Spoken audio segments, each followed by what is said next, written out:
भगवान शंकर पर विश्वास रखकर एक एक पल, एक एक घड़ी, एक एक समय, एक एक नक्षत्र का शिव महापुराण में वर्णन है।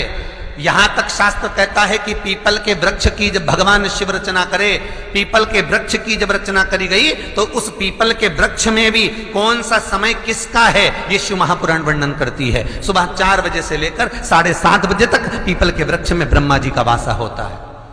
7:30 बजे से लेकर 10:30 पौने 11 बजे तक पीपल के वृक्ष में भगवान विष्णु का वासा होता है।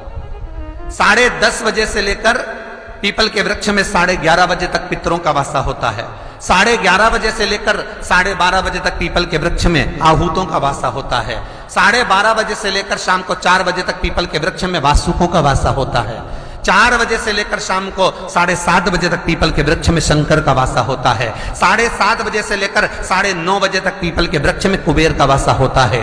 9:30 बजे से लेकर फिर कुबेर के वृक्ष में अन्य देवों का वासा चालू हो जाता है। इसलिए हमारा हिंदू धर्म कहता है, हमारे शास्त्र कहते हैं कि पीपल के वृक्ष को जब पूजा जाता है, पीपल के वृक्ष की जब पूजन करी जाती है तो सुबह 10:30, 11, ज्यादा से ज्यादा 11:30, ज्यादा से ज्यादा 12, उसके पहले पीपल के वृक्ष की पूजन कर लेना चाहिए। क्यों? क्योंकि 11:30 बजे से लेकर 12:30 बजे तक पीपल के वृक्ष में पितरों का वासा रहता है,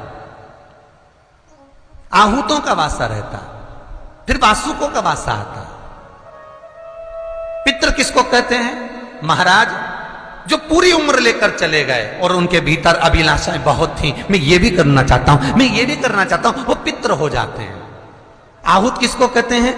जिस माता के गर्भ में बच्चा जन्म ले और मर जाए, या 6 महीने का गर्भ धारण करने के बाद अवर्षण हो जाए, जीव पड़ने के बाद 6 महीने के बाद अगर बच्चा गर्भ में भी शांत हो जाता है, कुंवारी अवस्था में शांत हो जाता है, जिसका विवाह नहीं हुआ ऐसा बच्चा जब शांत हो जाता है, अधोगति में कोई मर जाता है, सुसाइड कर कर एक्सीडेंट में किसी भी रूप में मर जाता है तो वो आहूत कहलाता है।